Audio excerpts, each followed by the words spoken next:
हाँ जी, 11वीं क्लास के समूह विद्यार्थियों ਨੂੰ ਮੇਰੇ ਵੱਲੋਂ ਪਿਆਰ ਭਰੀ ਸਤਿ ਸ਼੍ਰੀ ਅਕਾਲ। ਪਿਆਰੇ ਵਿਦਿਆਰਥੀਓ, ਆਪਾਂ ਜਿਹੜਾ ਇਤਿਹਾਸ ਦਾ ਪਾਠ ਨੰਬਰ 6 ਵਰਧਨ ਸ਼ਾਸਕ ਅਤੇ ਉਹਨਾਂ ਦਾ ਸਮਾਂ ਕਰ ਰਹੇ ਸੀ, ਜਿਸ ਦੇ ਆਪਾਂ ਛੋਟੇ ਪ੍ਰਸ਼ਨ ਕਰ ਚੁੱਕੇ ਹਾਂ।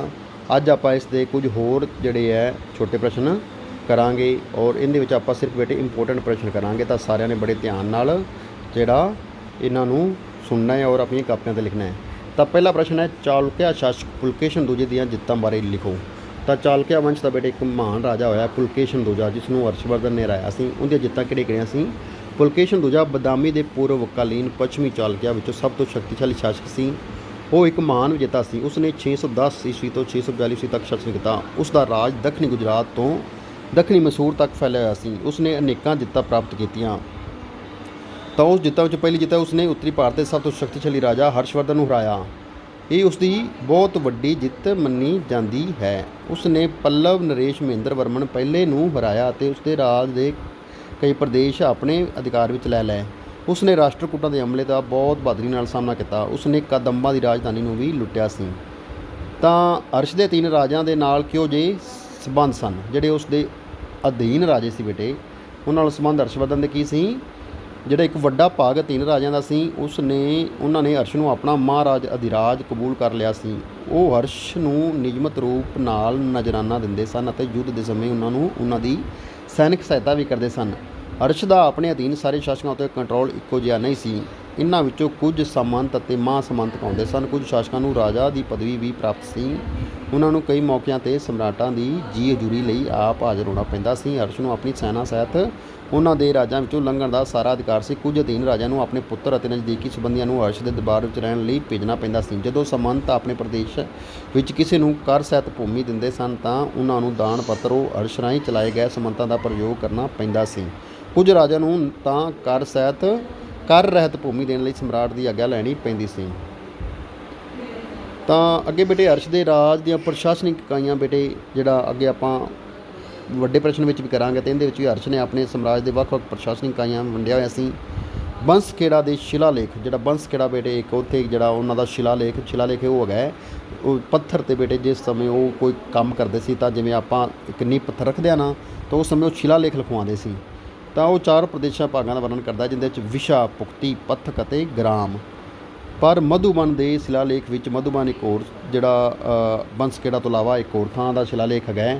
ਉਸ ਵਿੱਚ ਕੇਵਲ ਪਹਿਲੇ, ਦੂਸਰੇ ਅਤੇ ਚੌਥੇ ਭਾਗ ਦਾ ਵਰਣਨ ਹੈ। ਸਾਮਰਾਟ ਦੀ ਆਰੰਭਿਕ ਵੰਡ ਪੁਖਤੀ ਸੀ, ਜਿਨ੍ਹਾਂ ਨੂੰ ਪ੍ਰਾਂਤ ਸਮਝਿਆ ਜਾਂਦਾ ਸੀ। ਹਰੇਕ ਪੁਖਤੀ ਵਿੱਚ ਕਈ ਵਿਸ਼ੇ ਹੁੰਦੇ ਸਨ। ਹਰੇਕ ਵਿਸ਼ੇ ਵਿੱਚ ਬਹੁਤ ਸਾਰੇ ਗ੍ਰਾਮ ਹੁੰਦੇ ਸਨ। ਤਾਂ ਇਹ ਬੇਟੇ ਉਹਨਾਂ ਦਾ ਜਿਹੜੀ ਪ੍ਰਦੇਸ਼ਿਕ ਇਕਾਈਆਂ ਦੀ ਵੰਡ ਸੀ। ਤਾਂ ਲਗਾਨ ਵਿਵਸਥਾ ਬੇਟੇ ਵੈਰੀ ਇੰਪੋਰਟੈਂਟ ਪ੍ਰਸ਼ਨ ਹੈ। ਹਰਸ਼ਵਰਧਨ ਦੇ ਰਾਜ ਦੀ ਆਮਦਨ ਦਾ ਮੁੱਖ ਸਾਧਨ ਲਗਾਨ, ਜਿਹਨੂੰ ਆਪਾਂ ਭੂਮੀ ਘਰ ਕਹਿੰਦੇ ਸੀ। ਹੁਣ ਸੰਗ ਅਨੁਸਾਰ ਲਗਾਨ ਨੂੰ ਲਗਾਨ ਅਤੇ ਉਦਰਾਂਗ ਕਿਹਾ ਜਾਂਦਾ ਸੀ। ਕਿਸਾਨਾਂ ਨੂੰ ਕਈ ਦੂਸਰੇ ਲਗਾਨ ਵੀ ਦੇਣੇ ਪੈਂਦੇ ਸਨ। ਕਹਿਣ ਨੂੰ ਤਾਂ ਉਹਨਾਂ ਨੂੰ ਸਰਕਾਰ ਨੂੰ ਭੂਮੀ ਦੀ ਉਪਜ ਦਾ 6ਵਾਂ ਭਾਗ ਹੀ ਦੇਣਾ ਪੈਂਦਾ ਸੀ, ਪਰ ਅਸਲ ਵਿੱਚ ਇਹ ਲਗਾਨ ਵਧੇਰੇ ਸੀ। ਕਦੀ ਸਰਕਾਰ ਉਹਨਾਂ ਕੋਲੋਂ 6ਵੇਂ ਭਾਗ ਤੋਂ ਵਧੇਰੇ ਭੂਮੀ ਕਰ ਦੀ ਮੰਗ ਕਰਦੇ ਸਨ। ਹਰਸ਼ ਦੇ ਲਗਾਨ ਮੁਕਤ ਭੂਮੀ ਦੇ ਪ੍ਰਬੰਧ ਨੂੰ ਵੀ ਵਿਸ਼ੇਸ਼ ਮਹੱਤਵ ਦਿੱਤਾ। ਇਸ ਦੇ ਅਨੁਸਾਰ ਪ੍ਰਬੰਧਕ ਕਰਮਚਾਰੀਆਂ ਨੂੰ ਸਰਕਾਰ ਰਾਹੀਂ ਵੇਤਨ ਦੇ ਸਥਾਨ 'ਤੇ ਕੁਝ ਭੂਮੀ ਤੋਂ ਲਗਾਨ ਵਸੂਲ ਕਰਨ ਦਾ ਅਧਿਕਾਰ ਦੇ ਦਿੱਤਾ ਜਾਂਦਾ ਸੀ। ਲਗਾਨ ਮੁਕਤ ਭੂਮੀ ਦੀ ਪੂਰਾ ਲਿਖਤੀ ਹਿਸਾਬ ਕਿਤਾਬ ਰੱਖਿਆ ਜਾਂਦਾ ਸੀ। ਇਸ ਦੇ ਲਈ ਇੱਕ ਵੱਖਰਾ ਵਿਭਾਗ ਬਣਾਇਆ ਗਿਆ ਸੀ। ਹਰੇਕ ਕਰਮਚਾਰੀਆਂ ਨੂੰ ਲਗਾਨ ਮੁਕਤ ਭੂਮੀ ਨਾਲ ਸੰਬੰਧਿਤ ਇੱਕ ਆਦੇਸ਼ ਪੱਤਰ ਦਿੱਤਾ ਜਾਂਦਾ ਸੀ। ਤਾਂ ਬੇਟੇ ਲਗਭਗ ਜਿਹੜਾ ਇਹ 1/6 ਜਿਹੜਾ ਉਪਜ ਦਾ ਭਾਗ ਦੇਣਾ ਪੈਂਦਾ ਸੀ ਲਗਾਨ ਦੇ ਰੂਪ ਦੇ ਵਿੱਚ। ਅਗਲੇ ਬੇਟੇ ਪ੍ਰਸ਼ਨ ਜਿਹੜੇ ਅੱਗੇ ਨੇ ਉਹਦੇ ਵਿੱਚੋਂ ਇੰਪੋਰਟੈਂਟ ਪ੍ਰਸ਼ਨ ਹੈ, ਸ਼ੰਕਰਾਚਾਰਿਆ ਦੇ ਦਰਸ਼ਨ ਅਤੇ ਕੰਮਾਂ ਬਾਰੇ ਲਿਖੋ। ਤਾਂ ਸ਼ੰਕਰਾਚਾਰਿਆ ਬੇਟੇ 9ਵੀਂ ਸਦੀ ਦਾ ਇੱਕ ਮਹਾਨ ਵਿਦਵਾਨ ਅਤੇ ਦਾਰਸ਼ਨਿਕ ਹੋਏ ਹਨ। ਉਹਨਾਂ ਨੇ ਸਾਰੇ ਹਿੰਦੂ ਗ੍ਰੰਥਾਂ ਦਾ ਅਧਿਐਨ ਕੀਤਾ। ਉਹਨਾਂ ਦੀ ਯੋਗਤਾ ਤੋਂ ਪ੍ਰਭਾਵਿਤ ਹੋ ਕੇ ਉਹਨਾਂ ਦੇ ਗੁਰੂ ਨੇ ਉਹਨਾਂ ਨੂੰ ਪਰਮਹੰਸ ਦੀ ਉਪਾਧੀ ਪ੍ਰਦਾਨ ਕੀਤੀ।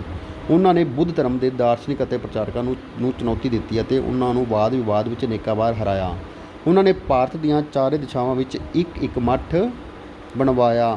ਇਹ ਮੱਠ ਸਨ ਜੋਸ਼ੀ ਮੱਠ, ਸ਼੍ਰਿੰਗੇਰੀ ਮੱਠ, ਪੁਰੀ ਮੱਠ ਅਤੇ ਦੁਆਰਕਾ ਮੱਠ। ਤਾਂ ਬੇਟੇ 4 ਮੱਠ ਜਿਹੜੇ ਬਣਾਏ ਸੀ ਸ਼ੰਕਰਾਚਾਰੀਆ ਨੇ।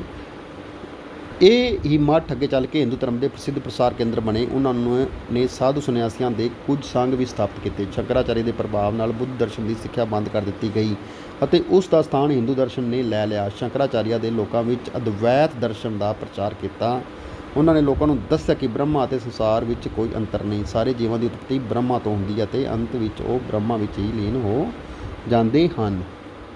ਤਾਂ ਅਗਲਾ ਇੰਪੋਰਟੈਂਟ ਪ੍ਰਸ਼ਨ ਹੈ, ਹਰਸ਼ ਦੇ ਕਾਲ ਵਿੱਚ ਨਾਲੰਦਾ ਦੇ ਵਿਹਾਰ ਦੀ ਸਥਿਤੀ ਕੀ ਸੀ? ਤਾਂ ਨਾਲੰਦਾ ਬੇਟੇ ਉਸ ਸਮੇਂ ਜਿਹੜਾ ਸਿੱਖਿਆ ਦਾ ਇੱਕ ਬਹੁਤ ਵੱਡਾ ਕੇਂਦਰ ਸੀ।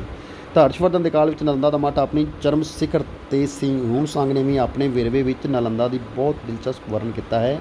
ਇਹ ਵਰਣਨ ਵੀ ਨਾਲੰਦਾ ਦੇ ਉਸ ਸਮੇਂ ਦੇ ਮਾਠ ਨੂੰ ਤਸਦੀਕ ਕਰਦਾ ਹੈ। ਤਾਂ ਹਿਊਨ-ਸਾਂਗ ਲਿਖਦਾ ਹੈ ਕਿ ਭਾਰਤ ਵਿੱਚ ਮੱਠਾਂ ਦੀ ਸੰਖਿਆ ਹਜ਼ਾਰਾਂ ਵਿੱਚ ਸੀ, ਪਰ ਕਿਸੇ ਦਾ ਵੀ ਠਾਠ ਬਾਠ ਅਤੇ ਬੜੱਪਨ ਨਾਲੰਦਾ ਵਰਗਾ ਨਹੀਂ ਸੀ। ਨਾਲੰਦਾ ਦੇ ਵਿਹਾਰ ਵਿੱਚ ਜਗਿਆਸੂ ਅਤੇ ਸਿੱਖਿਅਕਾਂ ਸਮੇਤ 10,000 ਭਿਕਸ਼ੂ ਰਹਿੰਦੇ ਸਨ। ਉਹ ਮਹਾਯਾਨ ਅਤੇ ਹੀਨਯਾਨ ਸੰਪਰਦਾਵਾਂ ਦੇ ਸਿਧਾਂਤ ਅਤੇ ਸਿੱਖਿਆਵਾਂ ਦਾ ਅਧਿਐਨ ਕਰਦੇ ਸਨ। ਇਸ ਤੋਂ ਇਲਾਵਾ ਇੱਥੇ ਵੇਦਾਂ, ਕਲਾਸਕੀ ਰਚਨਾਵਾਂ, ਵਿਆਕਰਣ, ਚਿਕਿਤਸਾ ਅਤੇ ਗਣਿਤ ਦੀ ਪੜ੍ਹਾਈ ਵੀ ਹੁੰਦੀ ਸੀ। ਨਾਲੰਦਾ ਦੇ ਖੰਡਰ ਅੱਜ ਵੀ ਬਹੁਤ ਪ੍ਰਭਾਵਸ਼ਾਲੀ ਹਨ।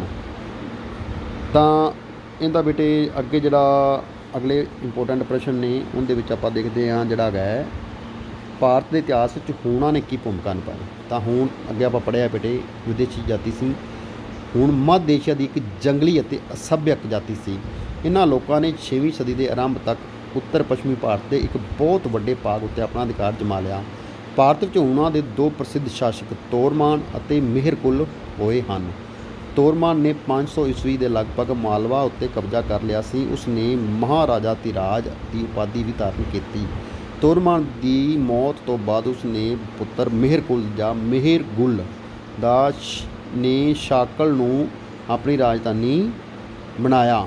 ਉਸ ਦੇ ਸਮੇਂ ਦੀ ਸਭ ਤੋਂ ਵੱਡੀ ਘਟਨਾ ਉਸ ਦੇ ਉੱਤਰੀ ਭਾਰਤ ਦੇ ਰਾਜਾ ਨਾਲ ਯੁੱਧ ਸੀ। ਇਸ ਯੁੱਧ ਵਿੱਚ ਮਿਹਰਕੁਲ ਫੜਿਆ ਗਿਆ। ਅੱਗੇ ਬਾਲਾਦਿੱਤਿਆ ਉਸ ਦੀ ਹੱਤਿਆ ਕਰਨਾ ਚਾਹੁੰਦਾ ਸੀ, ਪਰ ਉਸ ਨੇ ਆਪਣੀ ਮਾਂ ਦੇ ਕਹਿਣ 'ਤੇ ਉਸ ਨੂੰ ਛੱਡ ਦਿੱਤਾ। ਇਸ ਤੋਂ ਬਾਅਦ ਉਸ ਨੂੰ ਗੰਧਾਰ ਨੂੰ ਜਿੱਤਿਆ। ਕਹਿੰਦੇ ਹਨ ਕਿ ਉਸ ਨੇ ਲੰਕਾ ਉੱਤੇ ਵੀ ਜਿੱਤ ਪ੍ਰਾਪਤ ਕਰ ਲਈ। 542 ਈਸਵੀ ਵਿੱਚ ਮਿਹਰਕੁਲ ਦੀ ਮੌਤ ਹੋ ਗਈ। ਭਾਰਤ ਵਿੱਚ ਉਹਨਾਂ ਦਾ ਪ੍ਰਭਾਵ ਘਟ ਗਿਆ। ਤਾਂ ਅਗਲਾ ਇੰਪੋਰਟੈਂਟ ਪ੍ਰਸ਼ਨ, ਤੁਸੀਂ ਮੌਖਰੀਆਂ ਦੇ ਬਾਰੇ ਕੀ ਜਾਣਦੇ ਹੋ? ਤਾਂ ਗੁਪਤ ਵੰਸ਼ ਦੇ ਪਤਨ ਤੋਂ ਬਾਅਦ ਕਨੌਜ ਵਿੱਚ ਮੌਖਰੀ ਵੰਸ਼ ਦੀ ਨੀਂਹ ਰੱਖੀ ਗਈ। ਇਸ ਵੰਸ਼ ਦਾ ਪਹਿਲਾ ਪ੍ਰਸ਼ਾਸਕ ਹਰੀਵਰਮਨ ਸੀ।